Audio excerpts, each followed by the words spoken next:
Welcome to Anand Parmar classes और मैं हूं आनंद परमार।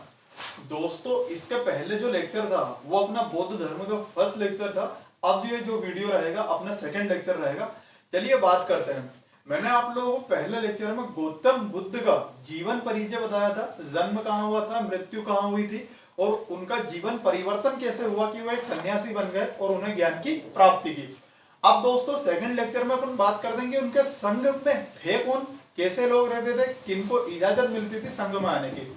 उससे पहले एक चीज समझते हैं अपन। देखिए, यह रहेगा बौद्ध धर्म का भाग 2। इसके पहले दोस्तों एक चीज अपन ये समझते हैं कि जो गौतम बुद्ध के जीवन से जुड़ी घटनाएं हैं उनके कुछ प्रतीक चिन्ह हैं। मतलब हर घटना के साथ एक प्रतीक चिन्ह जुड़ा हुआ था। तो इनका जो जन्म हुआ था, जन्म कब हुआ था? जन्म हुआ था 563 बीसी में। कहा? तो लुम्बिनी में हुआ था। लुम्बिनी कहाँ है दोस्तों? नेपाल में। और लुम्बिनी का प्राचीन नाम क्या है? रुमन देई। ठीक है। तो सबसे पहले जन्म की बात करते हैं दोस्तों। तो जन्म के समय, इनके जन्म की बात करूं दोस्तों, तो जन्म के समय जो प्रतीक चिन्ह था उस प्रतीक चिन्ह का नाम था दोस्तों कमल। ठीक है, या कमल या फिर बोलते हैं उसको सांड। ठीक है। तो सबसे पहली जो घटना दोस्तों इनकी बात करते हैं जन्म की। यहां लिखता हूं मैं जन्म की। जन्म के बाद दोस्तों यहां पे बात करते हैं जन्म की घटना क्या है। ठीक है, यहां लिख देता हूं वर्ष और वर्ष के बाद यहां पे लिख देता हूं मैं घटना। ठीक है। उसके बाद दोस्तों यहां पे मैं बात करता हूं तो जन्म की, उसके बाद वर्ष लिख देते हैं या फिर लिख देते हैं स्थान और यहां पे लिख देते हैं दोस्तों प्रतीक चिन्ह। ठीक है, ये रहेगा प्रतीक चिन्ह। क्लियर इतनी बात? ठीक। चलिए, वर्ष दोस्तों 0 वर्ष। 0 वर्ष में क्या हुआ था दोस्तों? घटना हुई थी इनकी जन्म। ठीक है, जन्म कहां हुआ था? तो जन्म हुआ था लुम्बिनी में। ठीक है। प्रतीक चिन्ह क्या था? तो प्रतीक चिन्ह था कमल या फिर कहीं कहीं बोलते हैं दोस्तों सांड। ठीक है। अब दोस्तों 29 वर्ष में क्या बोला? तो 29 वर्ष में दोस्तों बोला था ग्रह त्याग। ठीक है, 29 वर्ष की आयु में इन्होंने ग्रह त्याग किया था। ग्रह त्याग किया था तो उसको बोलते हैं महाभिनिष्क्रमण। ठीक है, ग्रह त्याग की घटना बोलते हैं महाभिनिष्क्रमण। ठीक है। और दोस्तों उसका प्रतीक चिन्ह क्या था? तो प्रतीक चिन्ह था घोड़ा। घोड़ा प्रतीक चिन्ह क्यों था? क्योंकि इन्होंने घर छोड़ा था किसके साथ? इनके घोड़े के साथ। और घोड़े का नाम क्या था? कंथक। ठीक है। फिर बात करते हैं दोस्तों 35 वर्ष की आयु। 35 वर्ष की आयु में क्या हुई थी इनकी? ज्ञान की प्राप्ति हुई थी। ज्ञान की प्राप्ति हुई थी दोस्तों। तो स्थान कहां था? तो स्थान था दोस्तों बोध गया। ठीक है, बोध गया। और ज्ञान प्राप्ति का प्रतीक चिन्ह है, माफ कीजिएगा, बोध गया में। और ज्ञान प्राप्ति को बोलते हैं दोस्तों निर्वाण। ठीक है, निर्वाण बोलते हैं। यहां गलती हो गई अपनी, महाभिनिष्क्रमण यहां आएगा। ठीक है, ग्रह त्याग को बोलता है महाभिनिष्क्रमण। ठीक है। और दोस्तों घर कहां था इनका? तो घर था लुम्बिनी में। तो इसका प्रतीक चिन्ह भी क्या रहेगा? लुम्बिनी में। ठीक है। चलिए, 29 वर्ष में ग्रह त्याग किया और ग्रह त्याग की घटना को बोलते हैं महाविनिष्क्रमण। कहां से किया? तो लुम्बिनी से ही किया होगा। ठीक है, प्रतीक चिन्ह क्या है? घोड़ा, क्योंकि घोड़े के साथ ग्रह त्याग किया था। 35 वर्ष की आयु में ज्ञान की प्राप्ति हुई और ज्ञान की प्राप्ति को बोलते हैं निर्वाण। ठीक है, ज्ञान की प्राप्ति कहां हुई? बोधगया में, क्योंकि बोधगया में तपस्या की थी इनने। ठीक है। और ज्ञान की प्राप्ति किस वृक्ष के नीचे हुई? तो पीपल के वृक्ष के नीचे, है ना। तो प्रतीक चिन्ह क्या था दोस्तों? पीपल। ठीक है। आगे की बात करते हैं दोस्तों 35 वर्ष की आयु में ही दोस्तों इन्होंने दिया था पहला उपदेश। ठीक है, और पहले उपदेश को बोलते हैं दोस्तों धम्म चक्र प्रवर्तन। पहले उपदेश को बोलते हैं धर्म चक्र प्रवर्तन। ठीक है, ये क्या है, कैसे आया, सब समझा दूंगा मैं।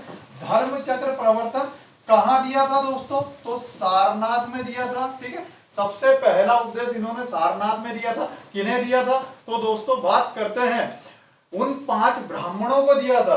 5 ब्राह्मणों को ये उपदेश देने गए थे। कहां पे? सारनाथ में। तो सबसे पहला उपदेश सारनाथ में ही दिया था। और ये स्वाभाविक सी बात है, कोई धर्म का या कोई उपदेश देगा तो धर्म परिवर्तन करवाएगा। ठीक है, तो इसको बोलते हैं धर्म चक्र प्रवर्तन। ठीक है।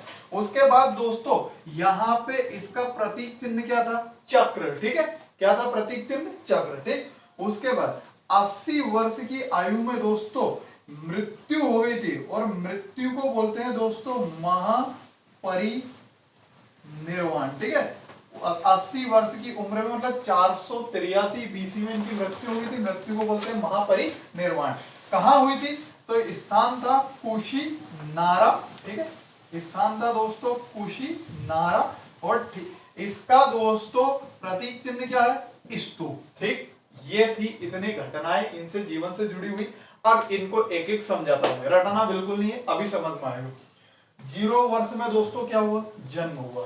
पता है कि जन्म कहां हुआ था इनका? तो लुम्बिनी में हुआ था। लुम्बिनी याद रहेगा, बस प्रतीक चिन्ह याद रखना है, कमल या शांड। ठीक है, और एक ही याद रहेगा, बाकी अपने आप याद करवा दूंगा मैं। ठीक, 29 वर्ष की आयु में दोस्तों क्या घटना हुई थी? गृह त्याग। और गृह त्याग करेंगे तो मतलब दोस्तों निकालेंगे घर से या निकलेंगे। ठीक है, तो महाभिनिष्क्रमण। ठीक है, महाभिनिष्क्रमण मतलब घर से निकल गए। ठीक है, स्वाभाविक सी बात है, घर से निकलेंगे तो कहां से निकलेंगे? लुम्बिनी में से ही निकलेंगे। ठीक है, और किसके साथ निकले थे? घोड़ा के साथ। तो प्रतीक चिन्ह क्या था? घोड़ा। 35 वर्ष की आयु में दोस्तों ज्ञान की प्राप्ति हुई थी, और ज्ञान की प्राप्ति को बोलते हैं निर्वाण। बौद्ध धर्म का परम लक्ष्य है निर्वाण प्राप्त करना। ठीक है, ज्ञान की प्राप्ति किस स्थान पर हुई थी? बोध गया में। क्यों? क्योंकि इन्होंने तपस्या ही कहां करी थी? बोध गया में तपस्या करी थी। ठीक है, अब दोस्तों किस वृक्ष के नीचे करी थी? तो पीपल के नीचे। मतलब इनको ज्ञान की प्राप्ति किस नदी के माफ कीजिएगा, ज्ञान की प्राप्ति दोस्तों किस वृक्ष के नीचे हुई? तो पीपल के वृक्ष के नीचे हुई। ठीक है, तो प्रतीक चिन्ह क्या रहेगा? पीपल। ठीक है, 35 वर्ष की आयु में ही दोस्तों इनने पहला उपदेश दिया था, और पहला उपदेश कोई देगा। ठीक है, अब बौद्ध धर्म नया लाए तो लोगों का धर्म परिवर्तन करवाएंगे, तो इसलिए धर्म चक्र प्रवर्तन। ठीक है, स्थान कहाँ है? सारनाथ, क्योंकि पहला उपदेश सारनाथ में ही 5 ब्राह्मणों को दिया था हमने। ठीक है, अब दोस्तों यहाँ पे देखिए, उपदेश पहला मतलब चक्र यहाँ पे भी आया, तो यहाँ पे भी क्या है? चक्र। तो प्रतीक चिन्ह क्या है? चक्र। ठीक है, 80 वर्ष की आयु मतलब 483 बीसी में इनकी मृत्यु हो गई थी। मृत्यु को बोलते हैं दोस्तों महापरिनिर्वाण। इनमें कंफ्यूज नहीं होना, ज्ञान की प्राप्ति को बोलते हैं निर्वाण, और मृत्यु को बोलते हैं महापरिनिर्वाण। ठीक है, कहां पे हुई? कुशीनारा में। मैंने आप लोगों को बताया था कि इनका एक शिष्य था चुंद। ठीक है, उसके कारण इनकी मृत्यु हो गई थी। ठीक है, और दोस्तों इनके जब मर गए तो इनके शरीर के भागों को 8 मतलब इनके शरीर को 8 भागों में बांटा गया है। किसने बांटा था दोस्तों? अजात शत्रु ने। और बात करते हुए दोस्तों उनको 8 भागों में बांटकर 8 स्तूप बना दिए थे। ठीक है, तो प्रतीक चिन्ह क्या है? स्तूप। ये सारी की सारे आपको घटनाएं याद रखना है, स्थान याद रखना है, और प्रतीक चिन्ह याद रखना है। ठीक है, वर्ष याद नहीं रहे तो कोई दिक्कत नहीं। क्लियर है इतनी बात? चले आगे की बात करते हैं दोस्तों। ये अच्छे से आई होप आप लोगों को अच्छे से समझ में आ गया होगा। ठीक है, अगर मैं आगे की बात करता हूं दोस्तों, तो आगे की बात पे चलते हैं अपन। देखिए, बौद्ध धर्म में दोस्तों 4 आर्य सत्य थे। ठीक है, क्या थे? 4 आर्य सत्य थे। ठीक है, वो कौन कौन से थे? 4 आर्य सत्य बिल्कुल याद रखना है दोस्तों। एक है पहला दुख, दूसरा है दोस्तों दुख समुदाय, तीसरा है दुख निरोध, और चौथा है दोस्तों दुख निरोधागामी। ठीक है, ये 4 आर्य सत्य हैं किनके दोस्तों? बौद्ध धर्म के। दुख मतलब संसार दुखों से भरा हुआ है। दुख समुदाय मतलब दुख अकेला नहीं है, उसका पूरा कुटुंब है। मतलब दुख जो है दोस्तों छोटा मोटा नहीं है, बहुत बड़ा दुख है, वो समुदाय को लेके आता है। ठीक है, दुख निरोध का मतलब है दोस्तों कि दुख का उपाय है, उसको दूर करने का क्या है दोस्तों? उपाय है। ठीक है, और उसके बाद दुख निरोधागामिनी। दुख निरोधागामिनी का मतलब है दोस्तों दुख को दूर भगाना। और दुख को दूर कैसे भगाते हैं? तो दुख को दूर भगाते हैं दोस्तों अष्टांगिक मार्ग से। अब ये अष्टांगिक मार्ग का है क्या है, इसको मैं पढ़ाऊंगा अभी। ठीक है, सबसे पहला आर्य सत्य क्या है? पहले तो आर्य सत्य याद रखो कितने हैं? 4। पहला क्या है? दुख मतलब संसार दुखों से भरा हुआ है। दुख समुदाय मतलब दुख अकेला नहीं है, दुख बहुत सारे हैं। और दुख का मेन कारण क्या है? दुख का मेन कारण है तृष्णा। कृष्णा नहीं है, क्या है? तृष्णा। तृष्णा मतलब दोस्तों लालसा या भूख या चाह। ठीक है, दुख निरोध मतलब दुख का क्या है? उपाय है। ठीक है, और दुख निरोधागामिनी मतलब दुख को दूर करने का एक मार्ग है, और वो मार्ग क्या है दोस्तों? अष्टांगिक मार्ग। ठीक है, तो ये तो हुए 4 आर्य सत्य। अब वो अष्टांगिक मार्ग है क्या, इनको समझ लेते हैं। ठीक है, अब दोस्तों अपना जो अगला हेडिंग रहेगा, ठीक है, उसको बोलेंगे अपन अष्टांगिक मार्ग। ठीक है, यहां मैं हेडिंग डालता हूं अष्टांगिक मार्ग। ठीक है, अष्टांगिक मार्ग कौन कौन से थे इनकी बात करते हैं। देखिए, पहला जो है दोस्तों, पहला अष्टांगिक मार्ग है उसको बोलते हैं सम्यक दर्शन। दूसरा है दोस्तों सम्यक, अभी इसको पूरा समझा देंगे अपन, ज्ञान। ठीक है, तीसरा है सम्यक संकल्प। चौथा है सम्यक सम्यक दृष्टि। ठीक है, चौथा है सम्यक दृष्टि।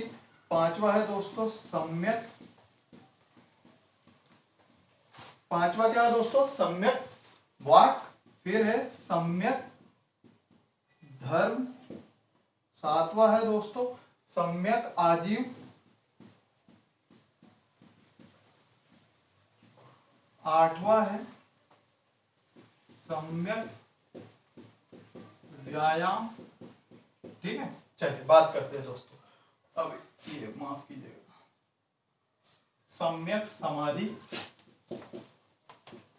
यह है सम्यक समाधि, और एक है सम्यक स्मृति। ठीक है, ये 8 अष्टांगिक मार्ग हैं किसके? बौद्ध धर्म के। ठीक है, वो कौन कौन से? सम्यक समाधि, सम्यक स्मृति, सम्यक संकल्प। सम्यक समाधि का मतलब, सम्यक का मतलब है दोस्तों सही, मतलब सत्य। ठीक है, मतलब समाधि सत्य है दोस्तों, मरेंगे तो समाधि होगी। ठीक है, सम्यक स्मृति मतलब स्मृति भी रहेगी सही साथ। ठीक है, सम्यक संकल्प मतलब संकल्प सही होना चाहिए। सम्यक दृष्टि मतलब दृष्टि सही होना चाहिए। सम्यक वाक मतलब सही बात करने का तरीका होना चाहिए। सम्यक धर्म मतलब धर्म सही होना चाहिए। सम्यक आजीव मतलब सम्यक दोस्तों आजीवन मतलब जीवन होना चाहिए। और सम्यक व्यायाम मतलब व्यायाम भी क्या होना चाहिए? ठीक होना चाहिए। ठीक है, तो ये क्या है? अष्टांगिक मार्ग। इन अष्टांगिक मार्ग को फॉलो करके दोस्तों इन पर चलकर अपन दुख को खत्म कर सकते हैं। तो इसलिए दुख निरोधागामिनी मतलब दुख को दूर करने का उपाय क्या है? अष्टांगिक मार्ग। बुद्ध कहते थे कि इन अष्टांगिक मार्गों को अगर आप लोगों ने अपनाया तो कभी भी आप लोगों को दुख नहीं आएगा। आप लोग जो है, आपकी तृष्णा खत्म हो जाएगी, आप लोग संसार से परे हो जाओगे, आपको निर्वाण प्राप्त हो जाएगा। ठीक है, चलिए अष्टांगिक मार्ग के बाद दोस्तों बात करते हैं अपन बौद्ध धर्म के त्रिरत्न। ठीक है, मैं बात करता हूं बौद्ध धर्म के त्रिरत्न। त्रिरत्न मतलब 3 रत्न। ठीक है, यहां पे मैं बात करता हूं दोस्तों बौद्ध धर्म में त्रिरत्न थे। त्रि मतलब 3 और रत्न मतलब रत्न। ठीक है, 3 रत्न। पहला था बुद्ध, दूसरा था दोस्तों धम्म, और तीसरा था संघ। ठीक है, बुद्ध धम्म और संघ। ठीक है, बुद्ध का मतलब है दोस्तों कि बुद्ध सत्य है। ठीक है, बुद्ध का मतलब है कि बुद्ध सत्य है। धम्म मतलब धर्म, मतलब धर्म भी सत्य है। और संघ मतलब दोस्तों बौद्ध धर्म का संघ। ठीक है, संघ मतलब जिसमें लोगों का प्रवेश होता था, कि लड़कियां और लड़कों को प्रवेश दिया कैसे दिया जाता था। ठीक है, उसके बाद दोस्तों बात करते हैं कि संघ में कितने लोग होते थे, संघ में प्रवेश करने की क्या क्या याचिकाएं थी, या क्या क्या फॉलो थे, या नोटिफिकेशन क्या क्या थे। ठीक है, तो बात करते हैं दोस्तों संघ के रूल थे इसमें बुद्ध धम्म संघ। त्रिरत्न याद रखना, बुद्ध धम्म संघ एग्जाम में आ चुका है। बुद्ध सत्य है, धम्म भी सत्य है, धर्म भी सत्य है, और बौद्ध धर्म का संघ। ठीक है, चलिए अब बात करते हैं दोस्तों आगे बौद्ध धर्म में। ठीक है, बौद्ध धर्म में बात करते हैं दोस्तों पुनर्जन्म में विश्वास। ठीक है, पुनर्जन्म में विश्वास। ठीक है, तो बौद्ध धर्म में दोस्तों पुनर्जन्म में विश्वास नहीं करते थे। बौद्ध धर्म में दोस्तों ईश्वर में भी विश्वास नहीं करते थे। बौद्ध धर्म में दोस्तों आत्मा में भी विश्वास नहीं करते थे। परंतु जैन धर्म इससे उल्टा था। जैन धर्म में आत्मा में विश्वास करते थे, परंतु बौद्ध धर्म में आत्मा में विश्वास नहीं करते थे दोस्तों, है ना। बौद्ध धर्म में फिर विश्वास काय में करते थे, तो विश्वास करते थे दोस्तों मोक्ष प्राप्त करने में। ठीक है, क्या प्राप्त करने में दोस्तों? मोक्ष प्राप्त करने में। ठीक है, चलिए आगे की बात करते हैं दोस्तों। बौद्ध धर्म में आगे कुछ सील थे। ठीक है, सील। ठीक है, और सील क्या क्या थे? तो वो सील थे 10 सील। ठीक है, कितने सील थे दोस्तों? 10 सील। मैंने आप लोगों को पढ़ाया था दोस्तों कि जैन धर्म में बात करते हैं अपन ने दोस्तों सत्य, अहिंसा, अस्तेय और अपरिग्रह। ठीक है, 4 आर्य सत्य बताए थे मैंने आप लोगों को। ठीक है, उसके बाद दोस्तों बात करते हैं आगे की। यहाँ पे 10 सील है और 10 सील में सबसे पहला दोस्तों सत्य, दूसरा है अहिंसा, तीसरा है अस्तेय और चौथा है दोस्तों अपरिग्रह। ठीक है, सत्य मतलब हमेशा सत्य बोलना है, अहिंसा मतलब अहिंसा के मार्ग पर चलना है। ठीक है, उसके बाद दोस्तों अस्तेय मतलब चोरी नहीं करना है। ठीक है, अस्तेय का मतलब है चोरी नहीं करना है।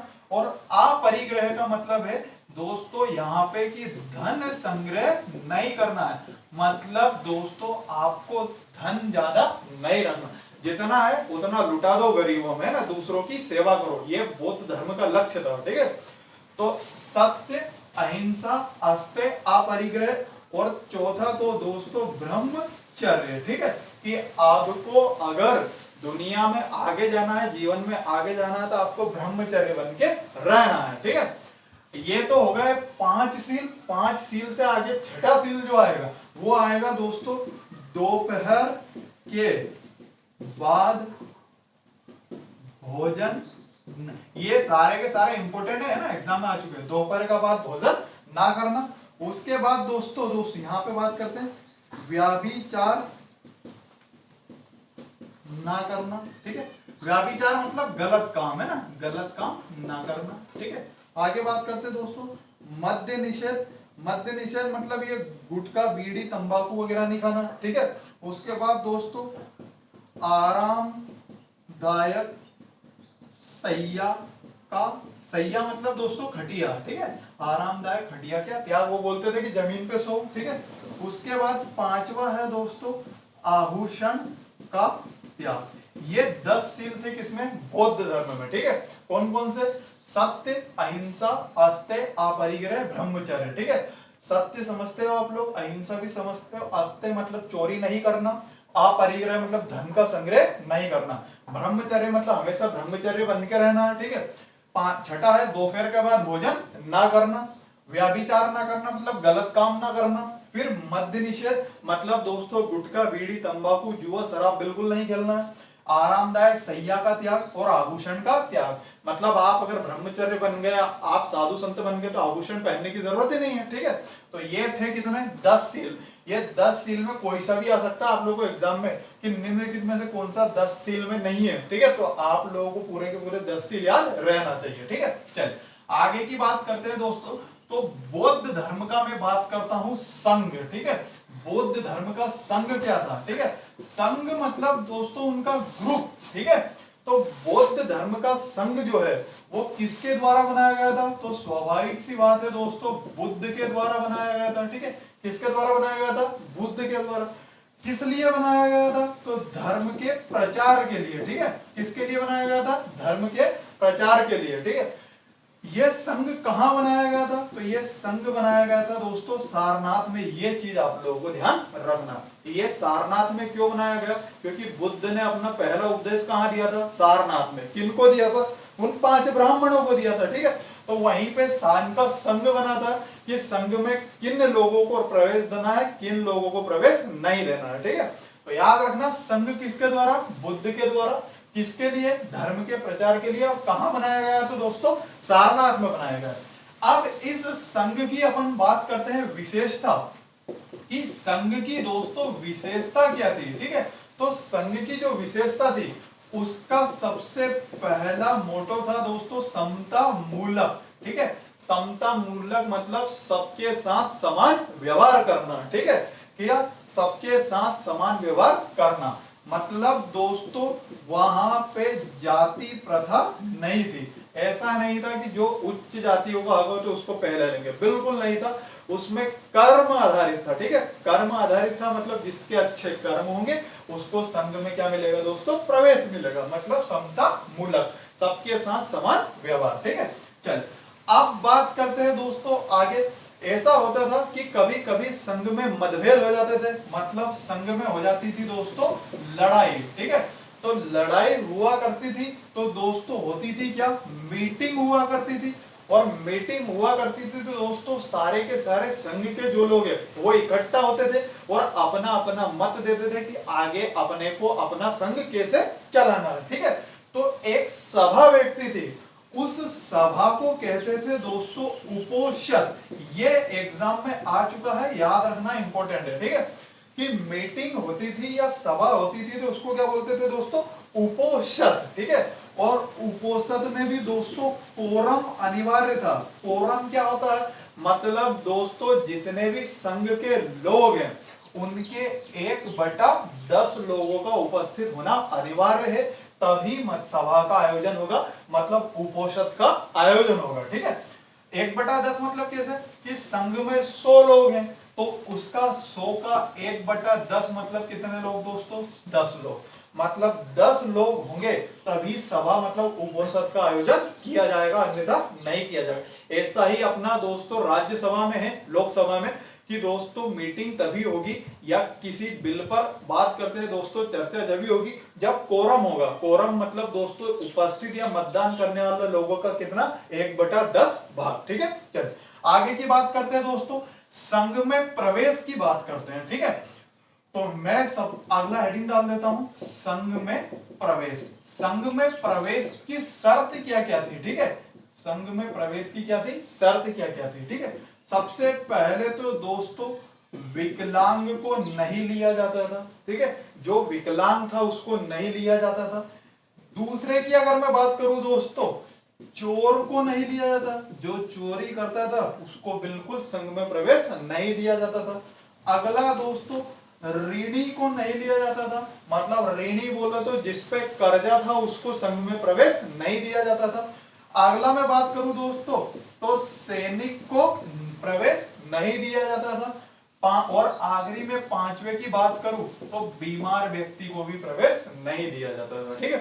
किन किन लोगों को संघ में प्रवेश नहीं दिया जाता था, तो विकलांग व्यक्ति को संघ में प्रवेश नहीं दिया जाता था, चोर को संघ में प्रवेश नहीं दिया जाता था, ऋणी को संघ में प्रवेश नहीं दिया जाता था, सैनिक को प्रवेश नहीं दिया जाता था और बीमार व्यक्ति को संघ में प्रवेश नहीं दिया जाता था, ठीक है। चल आगे की बात करते हैं दोस्तों। अब मैं बात करता हूं बौद्ध धर्म का सबसे इंपॉर्टेंट मैटर, मतलब बौद्ध धर्म की संगीतियां, ठीक है।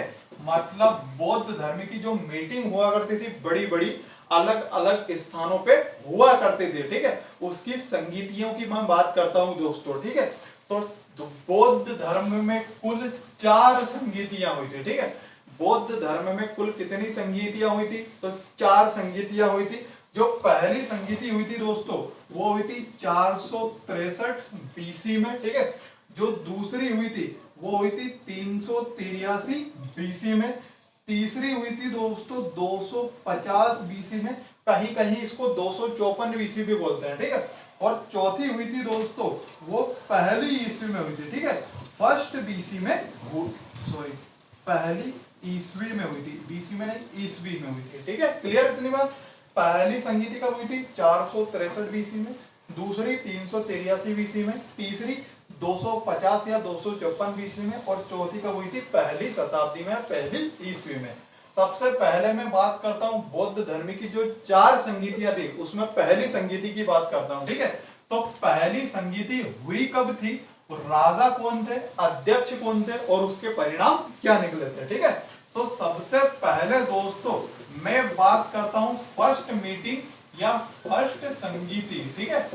फर्स्ट संगीति की अगर मैं बात करूं दोस्तों तो कब हुई, तो मैं बोल देता हूं दोस्तों सन, तो यह सन, ठीक है। तो सन हुआ था दोस्तों यहाँ पे 463 बीसी में, ठीक है। कब हुआ था दोस्तों, 463 बीसी में। स्थान क्या था, तो स्थान था दोस्तों राजगृह, ठीक है। स्थान क्या था, राजगृह, कहीं कहीं से पाटलिपुत्र भी बोलते हैं, ठीक है। दोस्तों आगे की मैं बात करूं तो उसके अध्यक्ष कौन थे, ठीक है। तो अध्यक्ष की अगर मैं बात करूं, ठीक है, अध्यक्ष यहाँ पे, ठीक, तो अध्यक्ष थे महाकश्यप। राजा कौन था, तो राजा था दोस्तों अजात शत्रु, ठीक है। राजा कौन था, अजात शत्रु। और इसका परिणाम क्या निकला, ठीक है, तो दो अंगों का संकलन, ठीक है, दो अंगों का संकलन, ठीक है।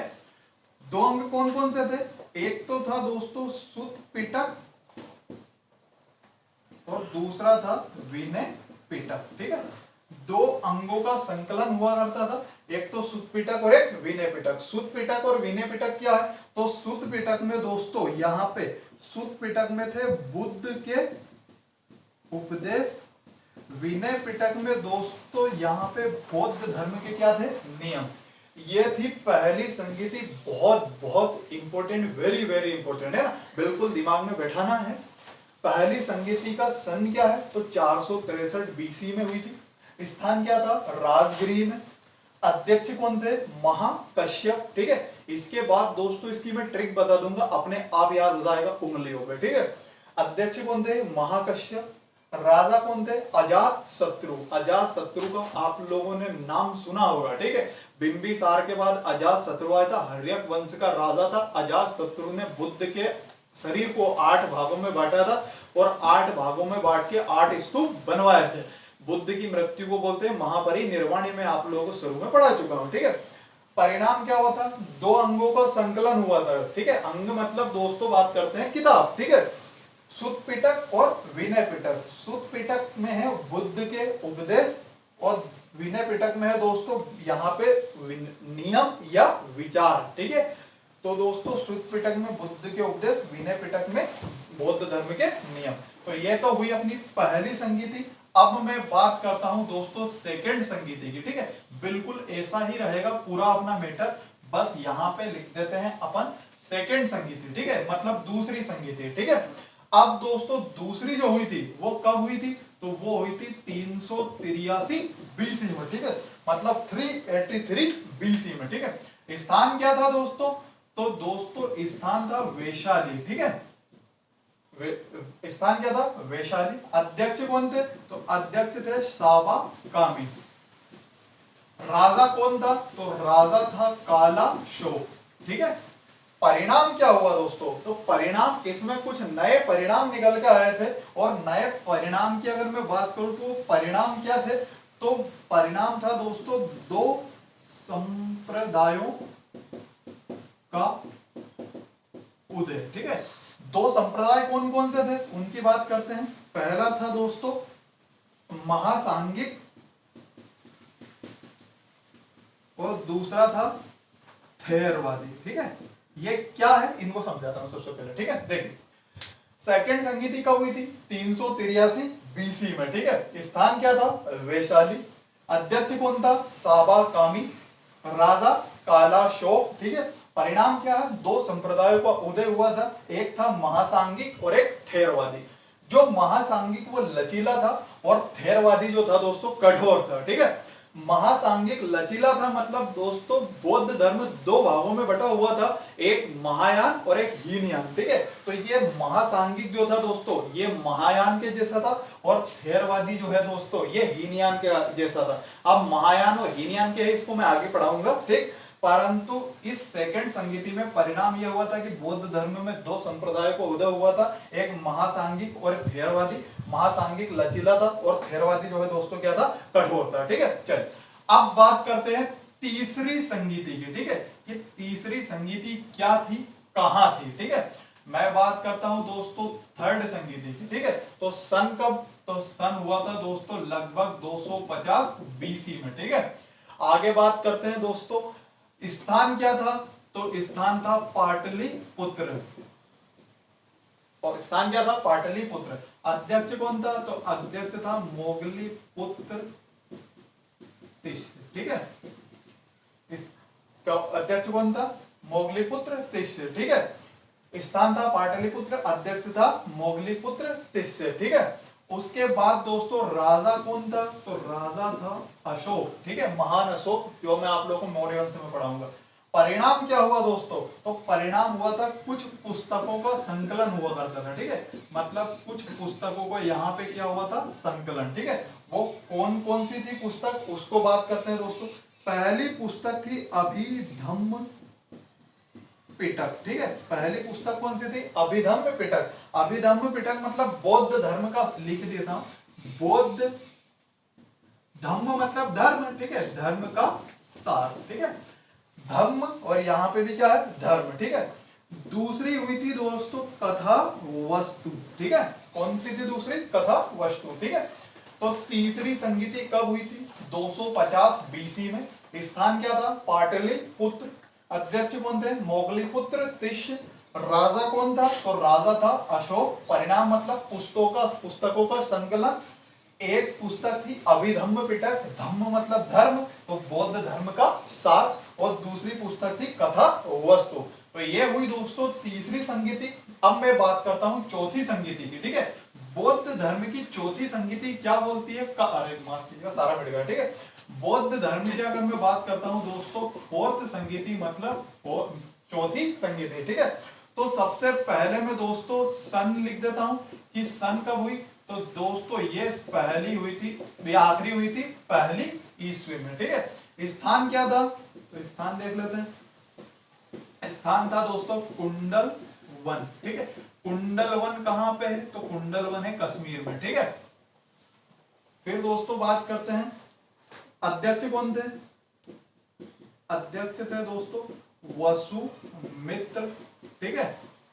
आगे बात करते हैं दोस्तों राजा था कनिष्क, ठीक है। और यहां पे इसका परिणाम क्या निकला, ठीक है, यहाँ पे मतलब इसका परिणाम क्या निकला, तो परिणाम निकला दोस्तों, यहाँ पे बात करते हैं, ये जो परिणाम है चौथी बौद्ध संगीति के बहुत इंपॉर्टेंट है। पहला कौन सा था दोस्तों, मतलब बात करते हैं दोस्तों, पहला था भाषा में सुधार, पहला था भाषा में सुधार, ठीक है। और दोस्तों बौद्ध धर्म के जितने भी ग्रंथ लिखे गए हैं वो लिखे गए संस्कृत भाषा में, ठीक है। किस भाषा में लिखे गए हैं दोस्तों, संस्कृत भाषा में लिखे गए हैं, ठीक है। याद रखना कौन सी भाषा में लिखे गए हैं, संस्कृत। मतलब कहीं कहीं बोलते हैं दोस्तों पाली, और पाली एक प्राकृत रहता है, मतलब जैन धर्म के जितने भी ग्रंथ लिखे गए हैं वो प्राकृत भाषा में लिखे गए हैं, और बौद्ध धर्म के जितने भी ग्रंथ लिखे गए, संस्कृत को हटा के यहाँ पे पाली कर देते कि जितने भी बौद्ध धर्म के ग्रंथ लिखे गए हैं पाली में। याद रखना जैन धर्म के ग्रंथ प्राकृत भाषा में, बौद्ध धर्म के ग्रंथ पाली भाषा में, ठीक है। चलिए बात करते हैं आगे की दोस्तों।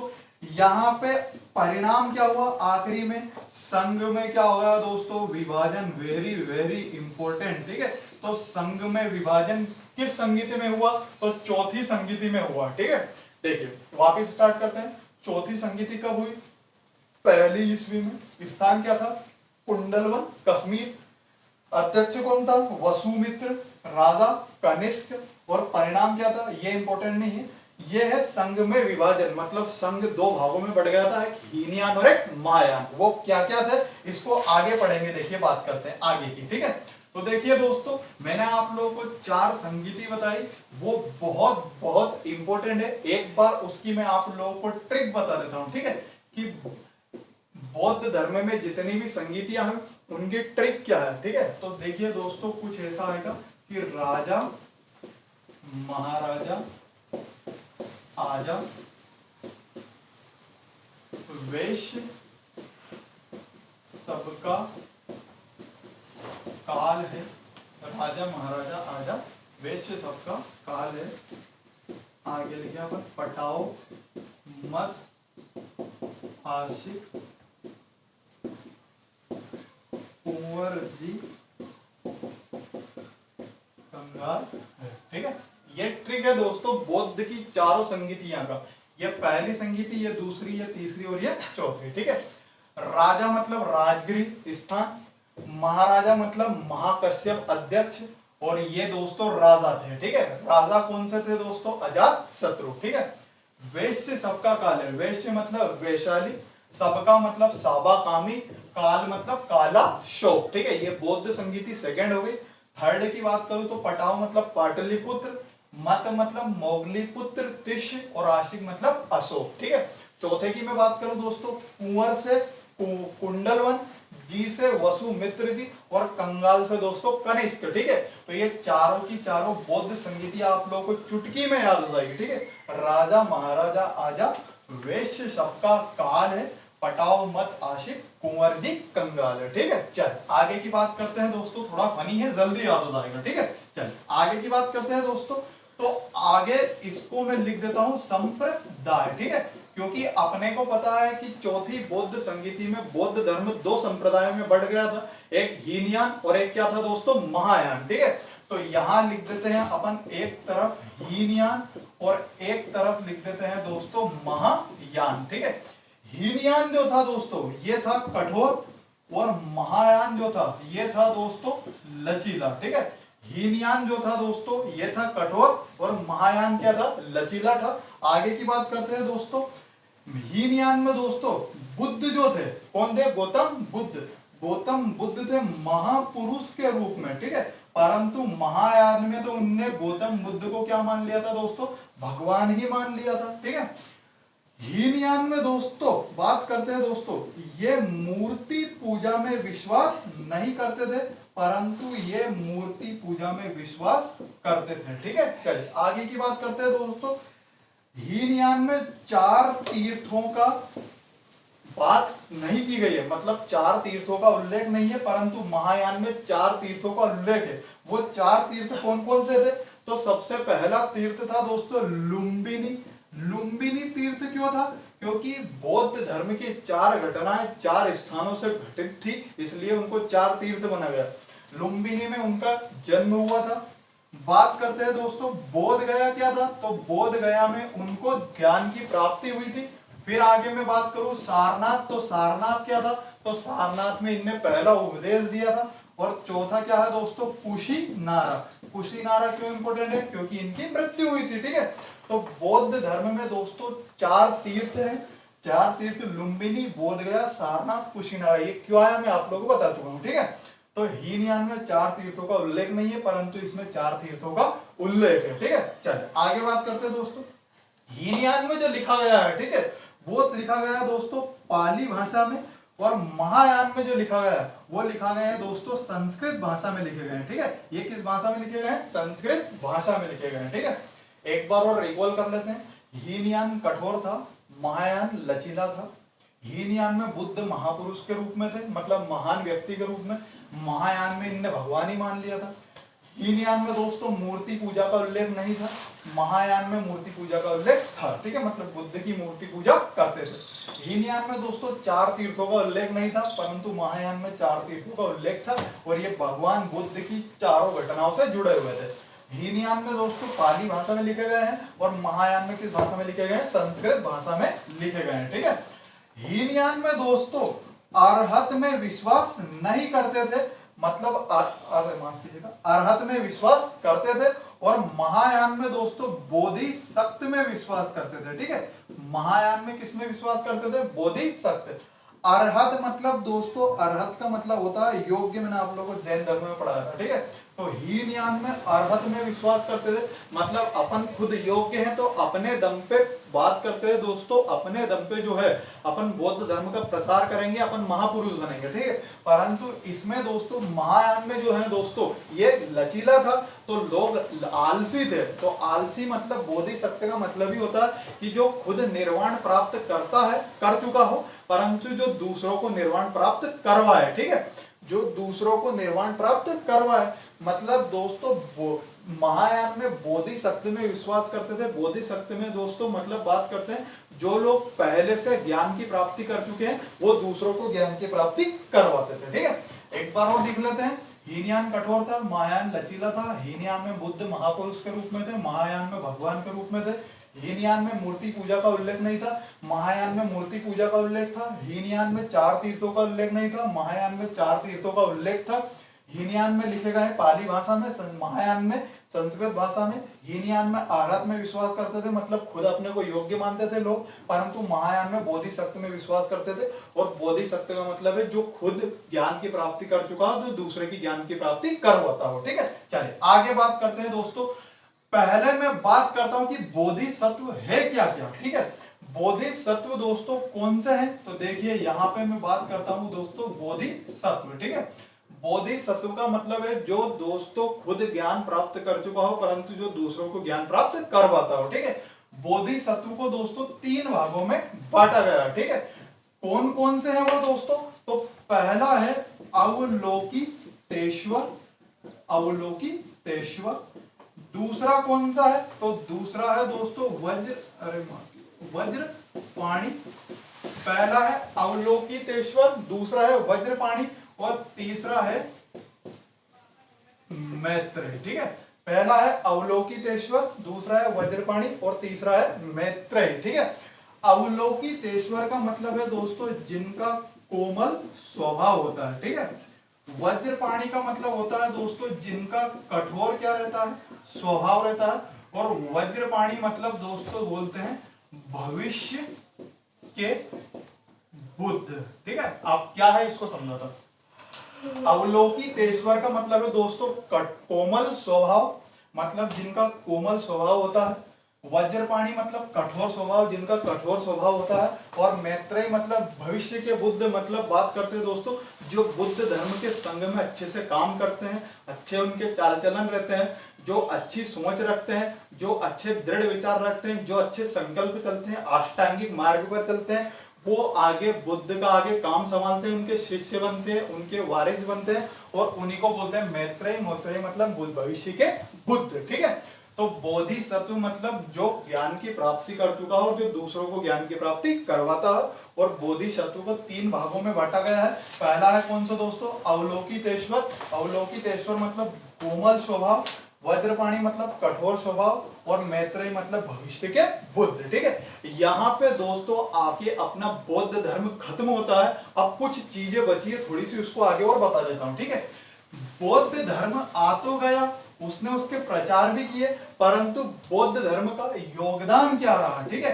अपने भारत देश को बौद्ध धर्म का क्या योगदान क्या रहा, तो सबसे पहला तो योगदान रहा दोस्तों क्या, भाषा का विकास। और भाषा कौन सी आई दोस्तों, तो बौद्ध धर्म किस भाषा में लिखे गए ग्रंथ, पाली भाषा में। ठीक है, तो बात करते हैं दोस्तों पाली भाषा का विकास। फिर यहां पे मैं बात करता हूं दोस्तों सामाजिक जटिलता में कमी। ठीक है, सामाजिक जटिलता में कमी कैसे, पहले दोस्तों 4 वर्ण व्यवस्था थी। बात करते हैं कौन कौन से, ब्राह्मण क्षत्रिय वैश्य शूद्र। मतलब दोस्तों व्यक्तियों का जो वर्ग था वो जातिगत भेदभाव पर आधारित था, परंतु बुद्ध के जो संघ में लोग जो है या लोगों को जो प्रवेश देते वो जातिगत पे नहीं रहते थे, वो कर्म आधारित पे देते थे। ठीक है, तो सामाजिक जटिलता में कमी हो गई, मतलब समाज के जितने भी लोग हैं निम्न वर्ग के या उच्च वर्ग के सभी लोगों को समान समझा गया। समान लोगों में जिनमें दोस्तों जिनके कर्म अच्छे थे उनको संघ में प्रवेश दिया गया। ठीक है, तो सामाजिक जटिलता में क्या आई दोस्तों, बात करते हैं कमी आई। फिर तर्कवाद का विकास। ठीक है, तर्कवाद का विकास। ठीक है, तर्कवाद मतलब दोस्तों नए नए रूल आए। तर्क मतलब दोस्तों लॉजिक लगाने लगे लोग, और तर्कवाद के जो गुरु है उनको बोलते हैं दोस्तों स्वामी दिगनाथ। ठीक है, उनका नाम क्या था, स्वामी दिगनाथ। मतलब तर्कवाद के संस्थापक कौन थे, तो स्वामी दिगनाथ। आगे बात करते हैं दोस्तों अगला योगदान क्या था, तो मूर्ति कला एवं चित्रकला का विकास। ठीक है, मूर्ति कला एवं चित्रकला का विकास। ठीक है, चलो आगे बात करें। तो बौद्ध धर्म का योगदान क्या रहा, पहला है भाषा का विकास। भाषा कौन सी आई, पाली भाषा का विकास। दूसरा सामाजिक जटिलता में कमी। ठीक है, फिर तर्कवाद का विकास। तर्कवाद के संस्थापक कौन है, दिगनाथ। मूर्ति कला एवं चित्रकला का विकास। मूर्ति कला 2 तरीके से थी दोस्तों, एक थी गांधार और एक मथुरा। ठीक है, एक गांधार कला थी और एक मथुरा कला थी। ठीक है, तो दोस्तों यहाँ पे बात करते हैं ये बौद्ध धर्म पूरा खत्म हुआ, बौद्ध धर्म बाद में बात करते हैं दोस्तों, धीरे धीरे उसका अस्तित्व क्यों खराब हो गया, क्यों? क्योंकि जितने भी लोग जैन धर्म अपनाए थे उनने बौद्ध धर्म नहीं अपनाया, बहुत सारे लोगों ने जैन धर्म अपनाया। अभी आप लोगों को देखा होगा आपने वर्तमान जीवन में कि वर्तमान जीवन में बौद्ध धर्म का जरा भी अपने को देखने को नहीं मिलता, परंतु जैन लोग हर कहीं मिल जाएंगे, ठीक है। इसलिए मिलते हैं क्योंकि जैन धर्म का अस्तित्व अभी बचा हुआ है, परंतु बौद्ध धर्म उस समय क्या हो गया था, उसी में समय क्या हो गया था दोस्तों, खत्म हो गया था। खत्म क्यों हुआ था?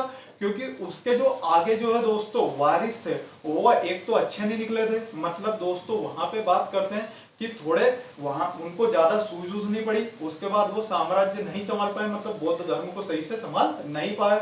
उसके बाद दोस्तों सामाजिक जो जटिलता में वहां पे जो है बाद में धीरे धीरे धीरे धीरे धीरे धीरे लोगों में लड़ाई होने लग गई, जिन्होंने जैन धर्म अपनाया था उन्होंने बौद्ध धर्म नहीं अपनाया। तो ये कुछ कारण है जिसकी वजह से बौद्ध धर्म क्या है, धीरे धीरे उनकी समाप्ति हो गई, उसका पतन हो गया, ठीक है। तो ये था दोस्तों सारा का सारा अपना बौद्ध धर्म।